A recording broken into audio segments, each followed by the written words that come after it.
Hey everyone, you're here with Mark Boutwell, CEO of Lism Inc. Just found a wonderful article today talking about the seven deadly sins of sales conversion, which first off, I really loved. I wanted to talk about this article first because of some of the amazing content, and then also wanted to talk about how he is phrasing his words in the title, using a lot of different things that already really capture the mind, believe it or not. Something that he's using search engine optimization of word phrases that are fairly popular in our demographics or in our society. So the seven deadly sins is actually a very popular phrase by the seven deadly sins that are in the Bible: gluttony, greed, um, like overindulging, all kinds of a couple other things. But he used that the seven deadly sins of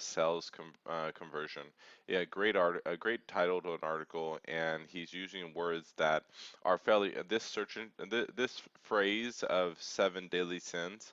I bet you anything if we did search engine optimization on it, we would see that we would see those two and sales conversions come up high. So that's a great title, and that really just brings out a good article. So as we come down here, number one, being unprepared. It's when you create a great sales funnel and you start converting, and you are just totally unprepared to handle the order, or you don't even know anything about your product, or people start calling in and you start asking questions and you just have generic information on the sales funnel and it actually starts working. They call for more information. You don't have it. You know, it is important to have a general awareness of your product and how it works, and be able to ask at least five questions.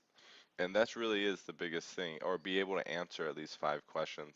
I was taught about maybe 15 years ago by my father that if you cannot answer the first five questions someone asks you, you are not a credible person to that product or to that subject.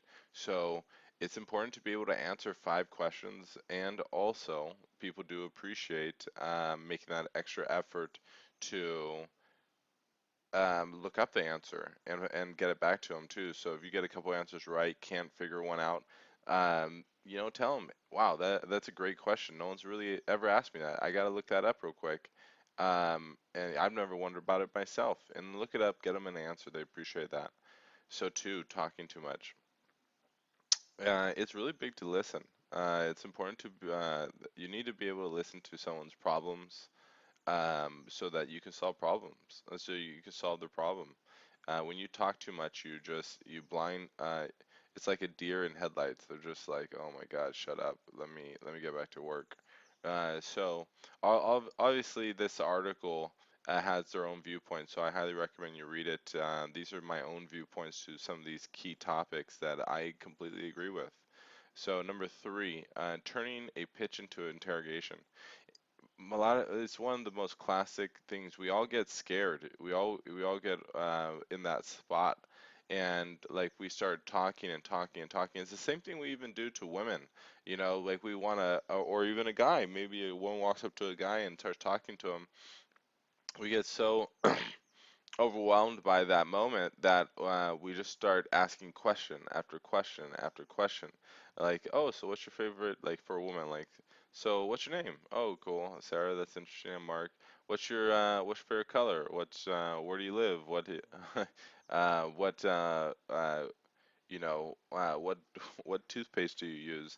Before you know it, I mean, you need someone to you need to, it's very important to ask a question and listen to the person. It's important to be liked, really. At the end of the day, if you're not genuine, a lot of times people are going to come at you and just talk to you about general stuff. They're going to tell you the problem, and then they're going to tell you 5 minutes of fluff. And sometimes just listening to them for a few minutes, if you have the time, it creates a great rapport. Um, so four, losing your nerve. At the end of the day, have confidence. Confidence is very important. They talk about taking a deep breath right here, and I totally agree. What I normally do is I will put my tongue to the roof of my mouth, and I will breathe in through my nose and out through my nose. Not breathing in fast, like not like that, but just controlling my breathing.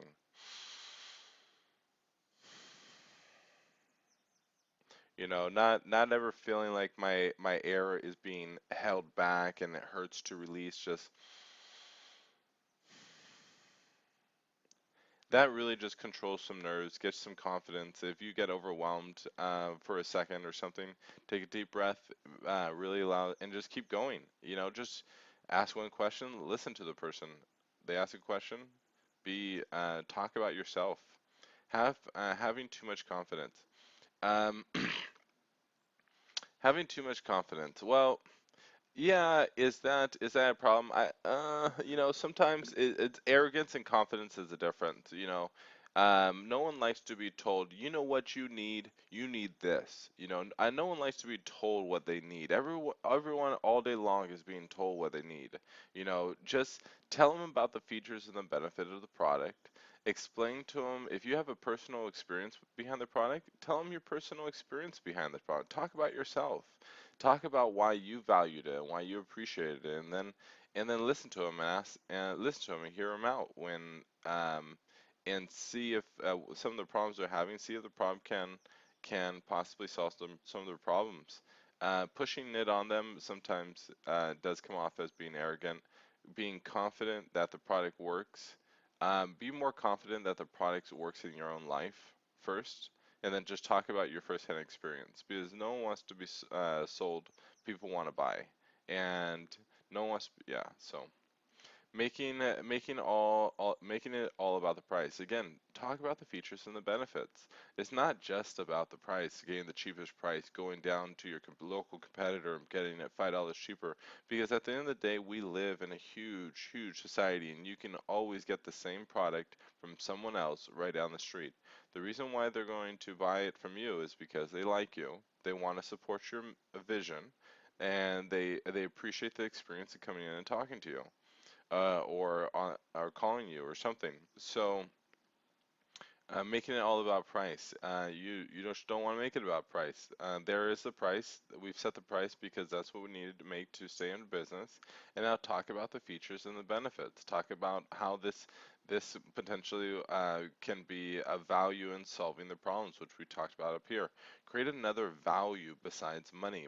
There is a monetary value, but there is a value, there's a different type of value when you tell your family members that you love them. Then there's a gold value, a silver value. There's a a a value of someone just like your dad gives you a knife and then later down the road, maybe a year later, he dies and now it has sentimental value. So don't always make it about price. Make it about find another value within the product and express to that person, express let that person know the value so that they can be aware of it and begin to appreciate what's in front of them more. Giving up too easily. Um, you know, when again, you don't want to be a pushy salesman, but at the end of the day, the there's nothing wrong with asking a couple quick questions. There's nothing wrong with let's say you make a sell, right? You're like, yeah, okay, yeah, sure, I'll definitely try it out. There's nothing wrong with asking, hey, and letting them know, hey, do you want to try an 8 ounce instead of the 2 ounce? 2 ounce is going to get you a great test. It's going to be good for probably about this amount of time, but the 8 ounce, it's only $20 more, and it's going to get you 4 or 5 months, 6 months, or whatever.